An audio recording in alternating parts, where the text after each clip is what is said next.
The live TV, सच सबसे आगे। नमस्कार, द लाइव टीवी आप देख रहे हैं। आपके साथ मैं हूं आदित्य कुमार।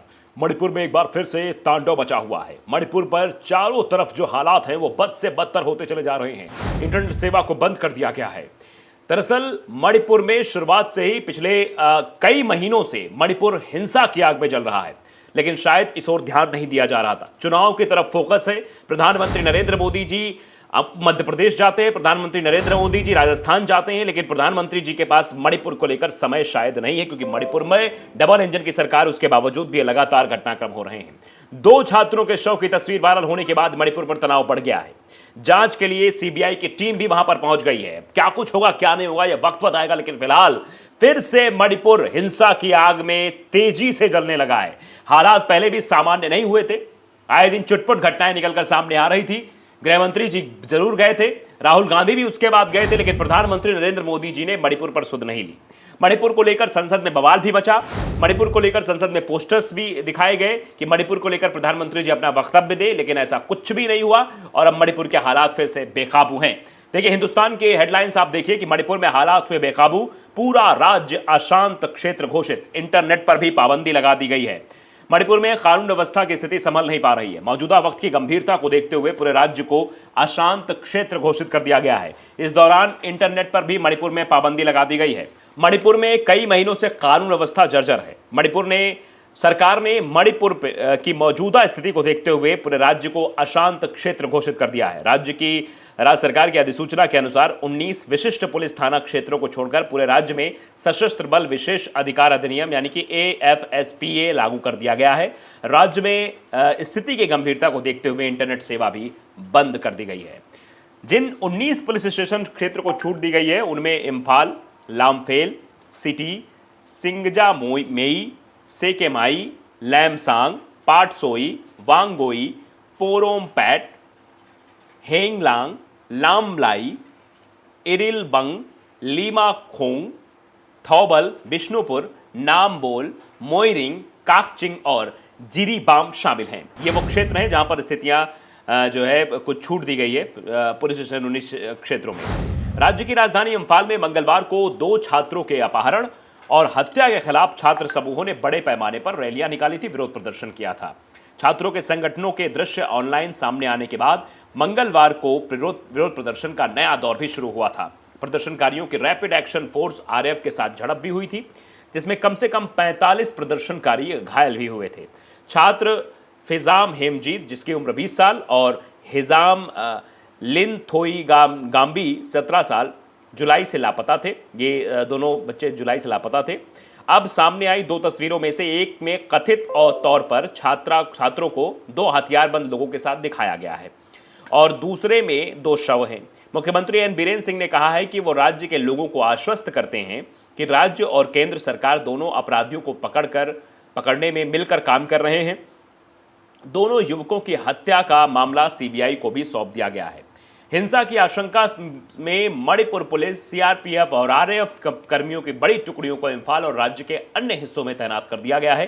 साथ ही सरकार ने नए विरोध प्रदर्शनों के मद्देनजर मंगलवार को अगले 5 दिनों तक के लिए इंटरनेट सेवाओं पर भी प्रतिबंध फिर से लगा दिया। यानी आप अपनी आवाज मणिपुर में नहीं उठा सकते हैं। आप सरकार से ये नहीं कर सकते कि 2 छात्रों को इस तरीके से बेरहमी से मार दिया गया, आप उनको न्याय दीजिए। अगर आप न्याय देने में कामयाब नहीं हो पाएंगे तो हम प्रदर्शन करेंगे। तो प्रदर्शन की आवाज को दबाने के लिए मणिपुर में सेना का इस्तेमाल किया जा रहा है। आप समझ सकते हैं, मणिपुर पिछले कई महीनों से चल रहा है।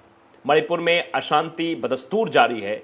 2 छात्रों की लाश के पहले भी 2 महिलाओं को किस तरीके से नग्न करके मणिपुर में घुमाया गया था, पूरा देश शर्मसार हो गया था। मणिपुर पर प्रधानमंत्री से इसीलिए सवाल पूछा जा रहा था। इतना जघन्य अपराध हो जाने के बाद प्रधानमंत्री नरेंद्र मोदी जी थोड़ा बोले थे, लेकिन उसके बाद भी कोई एक्शन शायद नहीं लिया गया। इस तरीके से इस तरह की तस्वीरें सामने आ रही हैं। ABP न्यूज़ ने भी इसको कवर किया है और लिखा है कि मणिपुर वायलेंस, 2 छात्रों के शव की तस्वीर वायरल होने से मणिपुर में तनाव और बढ़ा है। जांच के लिए CBI की टीम भी मणिपुर पहुंच गई है। जुलाई से लापता हुए 2 युवकों के अपहरण और हत्या के बाद मणिपुर की राजधानी इम्फाल में तनाव जारी है। इस बीच हत्यारों की गिरफ्तारी के लिए इम्फाल में एक रैली भी निकाली गई कि इनकी गिरफ्तारी की जाए, इन पर कार्रवाई की जाए। ऐसा करके वहाँ के जो स्थानीय लोग थे उन्होंने रैली निकाली थी। मणिपुर में 2 छात्रों के अपहरण और हत्या की जांच के लिए सीबीआई की टीम बुधवार को विशेष उड़ान से इम्फाल पहुंची है। इस टीम का नेतृत्व एजेंसी के विशेष निदेशक अजय भटनागर कर रहे हैं। न्यूज एजेंसी पीटीआई के मुताबिक इससे पहले मणिपुर के इम्फाल में सीएम सचिवालय से लगभग 200 मीटर दूर मोइरंग खोम में पथराव कर भीड़ को तितर-बितर करने के लिए सुरक्षा बलों ने बुधवार को आंसू गैस के गोले भी दागे। यहाँ पर पत्थरबाजी भी हुई थी। इस घटना में कई छात्र घायल भी हो गए। छात्र जुलाई में लापता हुए 2 युवकों के अपहरण और हत्या के विरोध में आयोजित की गई एक रैली में भाग ले रहे थे। लापता युवकों की तस्वीर हाल ही में सोशल मीडिया पर वायरल हो गई थी। अधिकारियों ने बताया कि छात्र वी वांट जस्टिस के नारे लगाते हुए मुख्यमंत्री एन बीरेन सिंह के बंगले की ओर बढ़ रहे थे।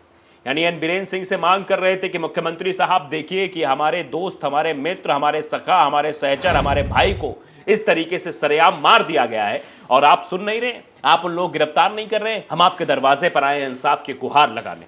लेकिन समझिए कि किस तरीके से सत्ता के नशे में चूर मुख्यमंत्री साहब ने आगे इनको रुकवा दिया कि आगे आप नहीं बढ़ सकते, मुख्यमंत्री से आप बात नहीं कर सकते। वहीं रैली का नेतृत्व कर रहे छात्र नेता लांथे गबा ने मीडिया से बात करते हुए दोनों युवकों की हत्या करने वालों को गिरफ्तार करने की बात की है। उन्होंने कहा कि आप मांग करते हैं कि दोनों युवकों के हत्यारों को 24 घंटे के भीतर गिरफ्तार किया जाए और अब उनके अंतिम संस्कार के लिए उनके शव भी बरामद किए जाएं। यानी वो जो वीडियो में दिखाई दे रहा है 2 बच्चों का जो शव है वो उसको भी बरामद किया जाए और उन लोगों को गिरफ्तार किया जाए जिन्होंने ये सब किया। छात्र नेता ने कहा कि हम अपनी शिकायतों को लेकर मुख्यमंत्री से मिलना चाहते हैं। हमारे दोस्तों और साथियों की बेरहमी से हत्या की जा रही है। ऐसे हालात में हम अपनी पढ़ाई कैसे जारी रख सकते हैं? एक डर का माहौल हमारे बीच व्याप्त है। तो मुख्यमंत्री जी को हम लोगों से मिलना चाहिए। मुख्यमंत्री जी को हमको आश्वासन देना चाहिए। हम कैसे माने कि मुख्यमंत्री जी गंभीर है इस मसले को लेकर? हमें भरोसा नहीं हो रहा मुख्यमंत्री जी पर। मुख्यमंत्री जी एक बार मिले, हमें आश्वासन दे कि हम आपकी सुरक्षा का जिम्मा लेते हैं, आप सुरक्षित हैं, आप जाकर पढ़ाई करें, हम उन लोगों को गिरफ्तार करेंगे जिन्होंने 2 छात्रों के साथ इस तरीके का सलूक किया। लेकिन जब तक उनकी गिरफ्तारियां नहीं हो जाती हैं, जब तक वो छात्रों का शव नहीं मिल जाता है, तब तक तो मुख्यमंत्री और मुख्यमंत्री के कार्यशैली पर सवालिया निशान खड़े होते रहेंगे। यही बात वो लोग कहना चाहते हैं। अधिकारियों ने कहा कि पुलिस ने छात्रों का रोष कम करने के लिए ऐलान किया कि वो छात्र प्रतिनिधियों को मुख्यमंत्री और राज्यपाल दोनों से मिलने की अनुमति देने की व्यवस्था कर रही है। मतलब झूठा आश्वासन दिया गया। इस बीच कुछ छात्रों ने पथराव शुरू कर दिया और हालात अचानक जो है खराब हो गए। इसके बाद सुरक्षाकर्मी हरकत में आए और भीड़ को तितर-बितर करने के लिए उन्होंने कई राउंड आंसू गैस के गोले भी छोड़े। इससे पहले मंगलवार यानी 26 सितंबर को आरएएफ कर्मियों और स्थानीय लोगों के बीच झड़प भी हो गई थी। इसमें 45 लोग जख्मी हो गए थे। घायलों की बड़ी संख्या छात्रों की है जो जख्मी हुए हैं। दरअसल वो छात्र डरे हुए हैं, वो सहमे हुए हैं। उन्होंने पिछले कई महीनों से मणिपुर को जलते हुए देखा है। मणिपुर के लोग कैसे मणिपुर में ही शरणार्थी बनकर रह रहे थे, कैसे अपना जीवन यापन कर रहे थे। मणिपुर में चारों तरफ आग फैली हुई थी। कब कौन लुढ़क जाए, कब किसकी अस्मत को तार तार कर दिया जाए, भरोसा नहीं था। उन्होंने वो दौर देखा है और फिर अपने 2 भाइयों की, अपने 2 सखा मित्रों की, सहचरों की इस तरीके से डेड बॉडी देखना उनके लिए किसी भयावह सपने से कम नहीं था। और ऐसे में वो मुख्यमंत्री से मिलकर इस बात का इल्म लेना चाह रहे थे, इस बात की जानकारी लेना चाह रहे थे, अपने आप को आश्वस्त, अपने दिल, अपने दिमाग को समझाना चाह रहे थे कि मुख्यमंत्री हमारे साथ खड़े हैं, मुख्यमंत्री हमें न्याय दिलाएंगे, मुख्यमंत्री हमारी बातों को सुनेंगे, हम सही से पढ़ सकें, बेबाक होकर रह सकें, बेखबर होकर रह सके। ये हमें आश्वासन दिया जाएगा, लेकिन मुख्यमंत्री से तो मिलने ही नहीं दिया गया। अब आप देखिए मणिपुर में आगे क्या कुछ होता है। तो द लाइव टीवी को अगर आपने सब्सक्राइब नहीं किया जरूर करिए, बेल आइकन दबाइए ताकि सच खबर आप तक पहुंचती रहे। नमस्कार। द लाइव टीवी, सच सबसे आगे।